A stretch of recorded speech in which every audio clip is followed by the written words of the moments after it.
Hi, this is Phoenix, and I'm going to talk about my 5 published books. Um, these are the books.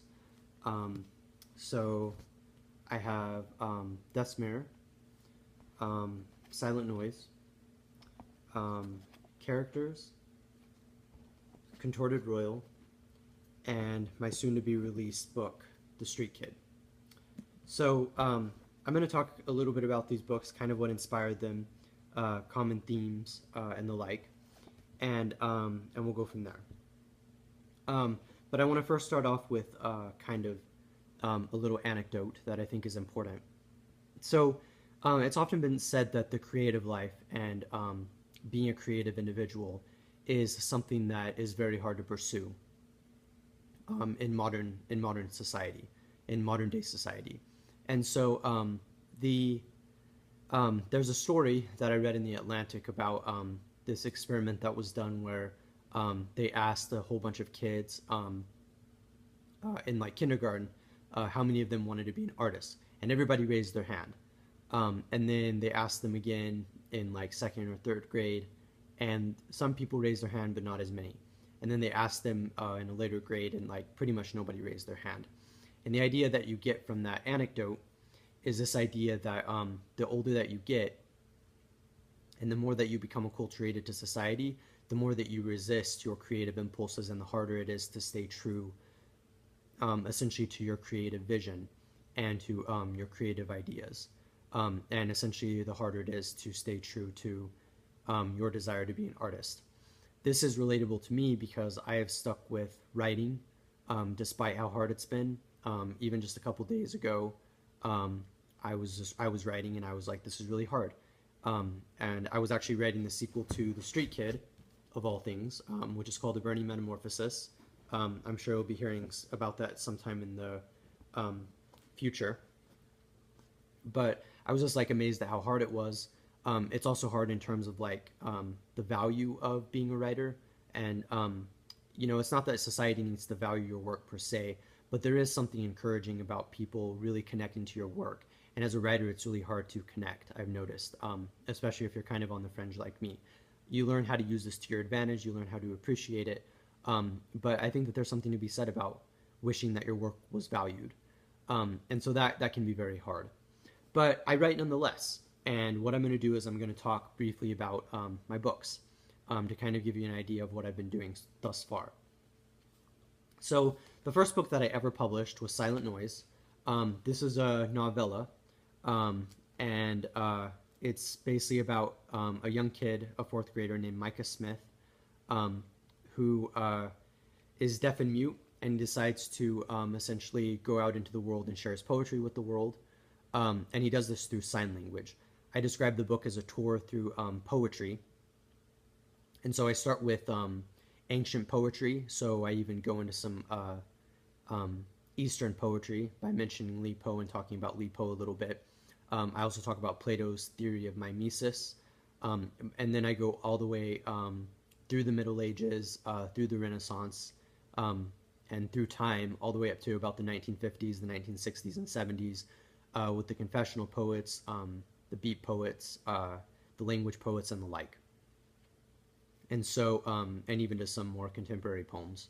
And the idea behind that book, there's a couple things. If you read it, I'll let you draw your own conclusions. But I will say that Micah Smith, to me, is supposed to represent kind of the freedom of chasing your dreams, kind of the freedoms of getting lost in your dreams. Micah's dream is to become a good poet, and so he essentially travels through the world and meets different poets and people in the poetry business, as it could be called. So he meets the muse, who is the muse of poetry, as an example. He meets another character who's very into surrealist art. He's a kid, and he paints surrealist masterpieces. Um, and he meets Vanguard, who is a very intense avant-garde poet um, who pretty much rejects poetry that's written before the 1960s. And so there's that.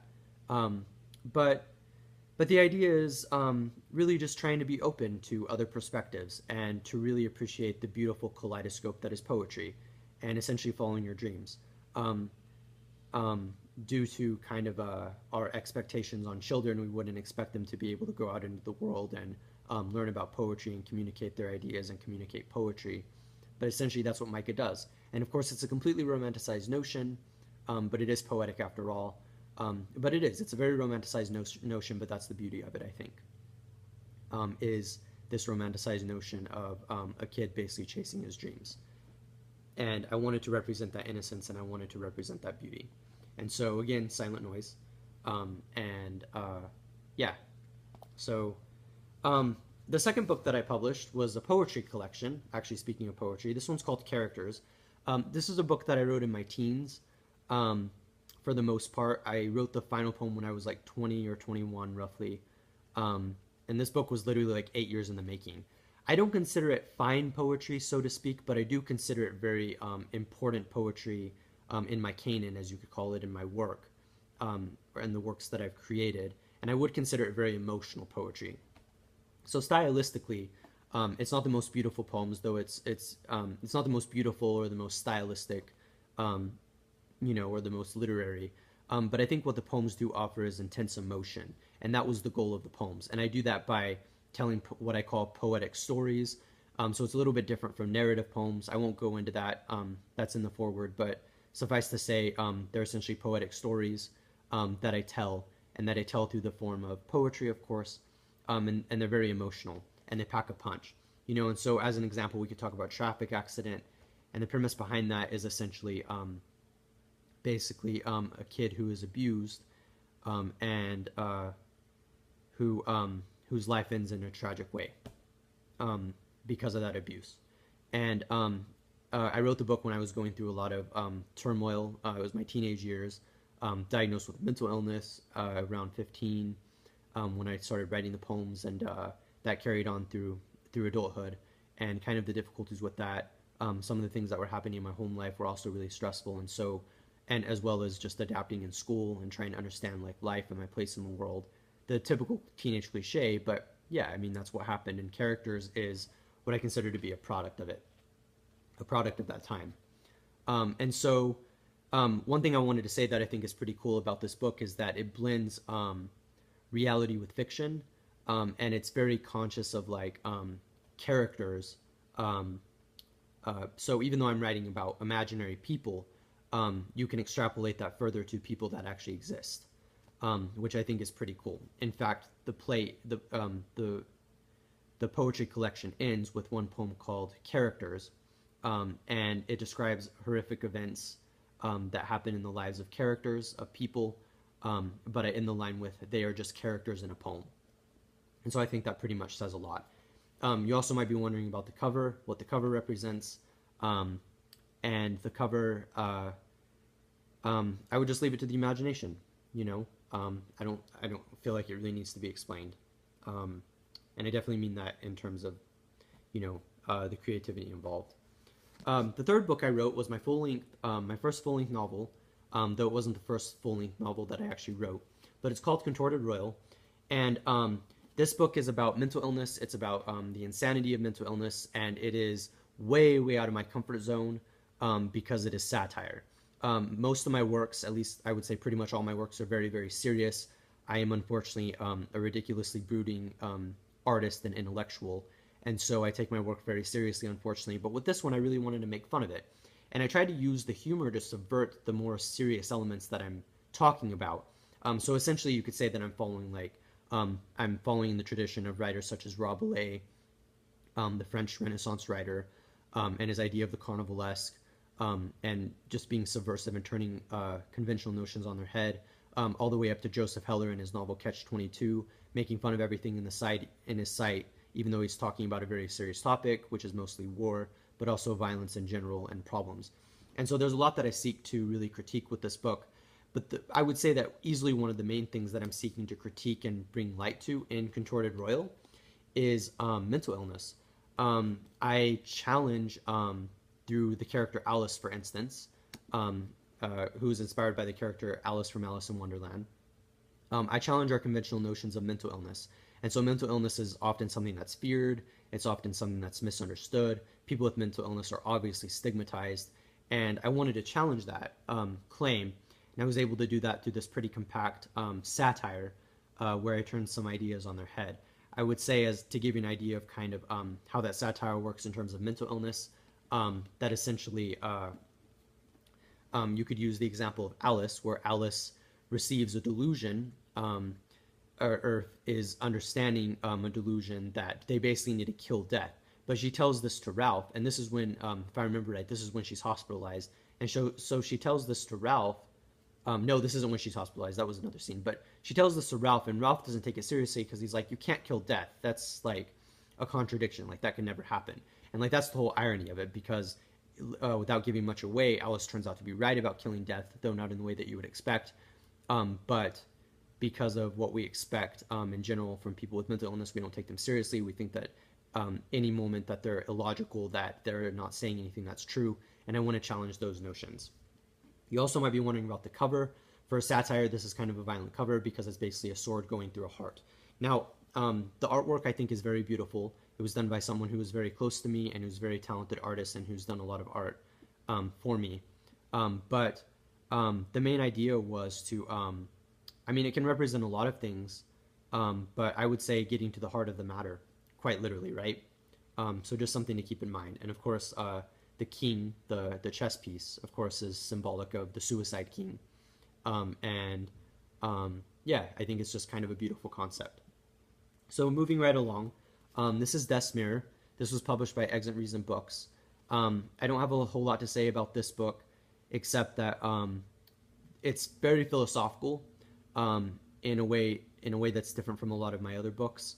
It's philosophical because it definitely deals with like a lot of heavy themes, essentially how we perceive reality. So the question I'm asking is, the things that we perceive, how do we know if they're real or not? And so the idea is definitely actually incorporated in the idea of Death's Mirror. So Death's Mirror is literally a mirror that can change how someone conceives their reality and perceives their reality. So they perceive something to be there that isn't really there. They perceive something to happen that isn't really happening. And so this seems to be, to some degree, a commentary on mental illness and how that works. But I would extrapolate that further into the broader metaphysical question of, how do we know what's real? How do we know what actually exists? And I think that that's what I really wanted to get out of it. It also incorporates a kid, an older kid, but a kid nonetheless, named Dustin. And the tragedy behind this kid, I think, is super important because he definitely goes through a lot, but he has a good heart.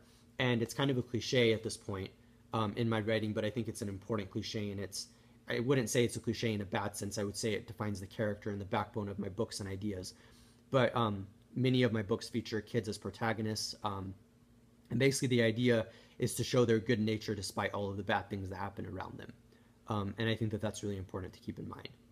Now, to get to my final book, The Street Kid, this book isn't out yet, but it is going to be out. I'm not going to talk about it too much because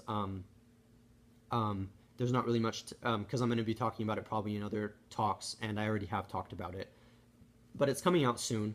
But I would say, if there's anything you need to know about The Street Kid, it's essentially the very fact, it's the reason why I became Phoenix. So my real name is Stephen Hurd, but I go by Phoenix because of this book, a beautiful Phoenix such as this, for instance, and The Street Kid. So it is basically an autofiction. It is a fictionalized autobiography. It is my life. And that's all you really need to know for now. But I hope that piques your interest in terms of thinking about, like, the fact that I've talked about my mental illness openly enough, and how that defines my writing, and how, like, I hope that it piques your interest in the sense that, like, in this book I capture the struggle. There's a reason why it's over 600 pages. It's because it captures that intensive struggle. Anyway, so these are my books, and as you can imagine, I'm very proud of them, and I'm happy to have them exist in the world. I'm very happy to have them exist. So yeah, these are the books. And so I would just close by saying, I hope that you can check out my books. I hope that you can find something that relates to you. And because that's why I write to try to connect. I know that I'm definitely outside the box. We usually use outside the box in a good way. For me, I'm not sure that's always good, but on the same token, I think it's good to be on the fringes, because I think that you can ironically connect with people in a more broad way, or in a different way. So yeah, so I hope we can connect. Again, this is Phoenix, and thank you.